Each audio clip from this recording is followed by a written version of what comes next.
दोस्तों बहुत बहुत स्वागत करता हूं आप सभी का।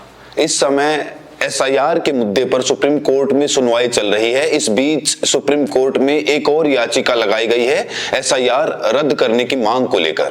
कहा जा रहा है कि उस पर 9 दिसंबर को फैसला आएगा, लेकिन इस बीच सुप्रीम कोर्ट से एक ऐसी खबर निकल कर आई जिस पर बवाल मचा हुआ है। सीजीआई ने एक ऐसी टिप्पणी की कि उसके बाद वकील, जज और शिक्षाविद उनके खिलाफ उतर आए और अब देश के 53वें सीजीआई जस्टिस सूर्यकांत को ओपन लेटर लिख दिया गया है।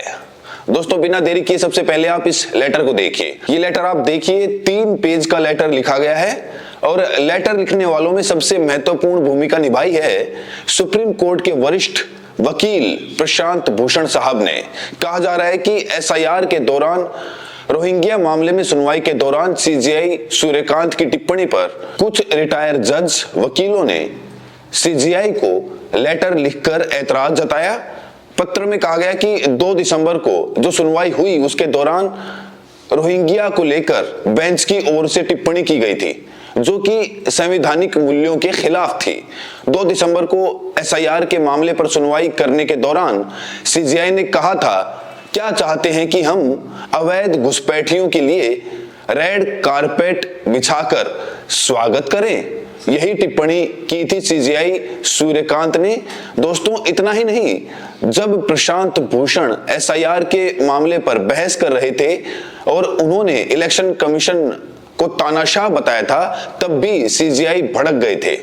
और अब मामला इतना ज्यादा तूल पकड़ चुका है कि सुप्रीम कोर्ट के रिटायर्ड जज, वकील, शिक्षाविद अब सीजीआई की उस टिप्पणी के खिलाफ उतर आए हैं और साफ तौर से लेटर में कहा गया है कि जो भी बयान सीजीआई ने दिया है वो संवैधानिक मूल्यों पर खरा नहीं उतर रहा है। कहा जा रहा है कि एसआईआर मामले पर, रोहिंग्या मामले पर सुनवाई के समय मुख्य न्यायाधीश के कमेंट असंवेदनशीलता की हद है। एक संविधान के रक्षक प्रमुख न्याय अधिकारी से ऐसे शब्दों व्यवहार की आशा नहीं की जा सकती। दोस्तों एक गली का नेता, एक गली का छोटा नेता, एक एमएलए, एक सांसद और सीजीआई, प्रधानमंत्री, मुख्यमंत्री, टीचर, इन सब की भाषा का अपना अपना लेवल होता है। लेकिन जब बात देश के सीजीआई की आती है तो उनसे ऐसी भाषा की उम्मीद लोग नहीं करते, जैसा कि देश के तमाम वकील इस समय सीजीआई की उस कमेंट को लेकर विरोध जता रहे हैं। कह रहे हैं कि सीजीआई को इस तरीके की भाषा नहीं बोलनी चाहिए कि हम अवैध घुसपैठियों के लिए रेड कारपेट बिछाकर स्वागत करेंगे। हालांकि ये जो भाषा है ये सत्ताधारी पार्टी के नेताओं को सूट कर रही है जो सत्ता में है। आज आप देखिए उनकी भाषा कैसी है। वो लोग संसद में भी आतंकवादी शब्द का इस्तेमाल कर चुके हैं, कठमुल्ला शब्द का इस्तेमाल किया जा चुका है और आए दिन आप देखिए किस तरीके से नेता लोग नफरत फैला रहे हैं। तो नेता लोग नफरत फैलाएं, गलत शब्दों का प्रयोग करें, वो बात अलग है, लेकिन जब बात देश के सीजीआई की आती है तो उनसे अच्छे आचरण की उम्मीद की जाती है। और इसीलिए सुप्रीम कोर्ट के जो एडवोकेट हैं, सीनियर एडवोकेट प्रशांत भूषण साहब, उन्होंने साफ तौर से कह दिया कि इस तरह की भाषा हम अपने सीजीआई से बर्दाश्त नहीं करेंगे। तो अब इन तमाम वकीलों, जजों ने ये डिमांड की है कि सीजीआई साहब ने जो ये टिप्पणी की उस टिप्पणी को वापस ले। हालांकि माफी तो सीजीआई साहब मांगेंगे, इसकी बहुत कम चांसेस हैं।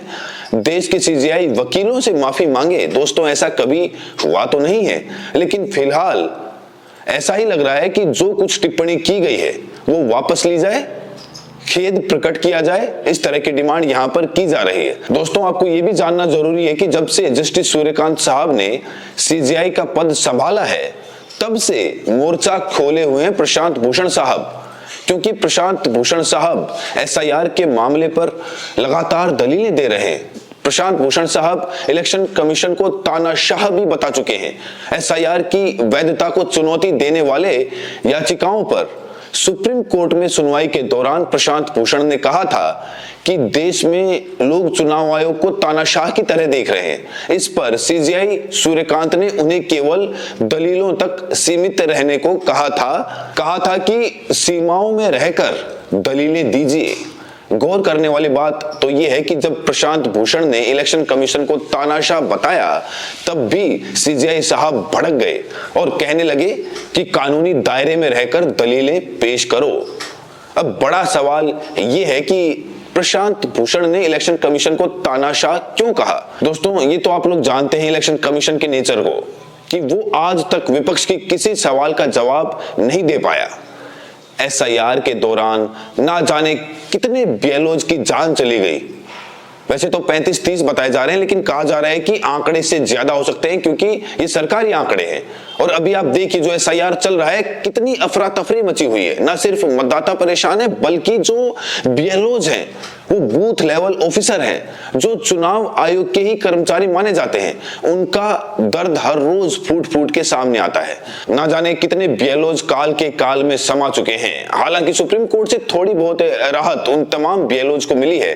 बीएलओज अब कोर्ट में जा सकते हैं, बीएलओज छुट्टी के लिए अर्जी भी दाखिल कर सकते हैं। बीएलओज को छुट्टी मिलेगी नहीं मिलेगी कोई नहीं जानता। और बड़ी बात यह है कि बीएलओज की जो सैलरी है, चुनाव आयोग ने भारी दबाव के बीच उनकी सैलरी को दुगना किया है। और जो एसआईआर की प्रक्रिया है उसे 11 दिसंबर तक के लिए बढ़ा दिया गया। लेकिन कहा जा रहा है कि यह नाकाफी है। जो भी एसआईआर चल रहा है वो कम से कम 3 महीने उसकी अवधि प्रक्रिया को आगे बढ़ाया जाए, तभी मतदाताओं को बीएलओ को राहत मिलेगी। दोस्तों, वैसे तो एसआईआर के मामले में कई सारी याचिकाएं सुप्रीम कोर्ट में लगाई जा चुकी हैं। इस बीच एक और याचिका सुप्रीम कोर्ट में आ चुकी है। इस याचिका में कहा गया है कि उत्तर प्रदेश जैसे विशाल राज्य में सिर्फ 4 हफ्तों में एसआईआर पूरा करना प्रशासनिक रूप से पूरी तरह असंभव है। राज्य में कुल 15.5 करोड़ मतदाता हैं। इतने कम समय में नाम जोड़ने, हटाने और सुधार करने की प्रक्रिया पूरी नहीं हो पाएगी। तो ये बहुत महत्वपूर्ण याचिका पहुंची है उत्तर प्रदेश की तरफ से, क्योंकि उत्तर प्रदेश में देखिए सबसे ज्यादा जनसंख्या है, सबसे ज्यादा वोटर हैं। तो यूपी में एसआईआर की समय सीमा बढ़ाने को लेकर अब सुप्रीम कोर्ट में 9 दिसंबर को सुनवाई होगी।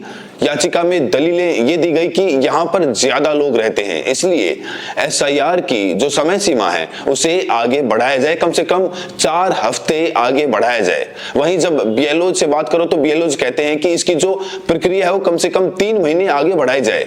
और जो तमाम राजनीतिक दल हैं वो भी कह रहे हैं कि अगर एसआईआर की प्रक्रिया आगे नहीं बढ़ी तो फिर बीएलओज और ज्यादा मुसीबत में फंस जाएंगे। मतदाता तो परेशान हैं ही, बीएलओज की मुसीबत और ज्यादा बढ़ जाएगी। फिलहाल अब हमें 9 दिसंबर तक का इंतजार करना पड़ेगा। देखते हैं 9 दिसंबर को सुप्रीम कोर्ट क्या फैसला सुनाता है।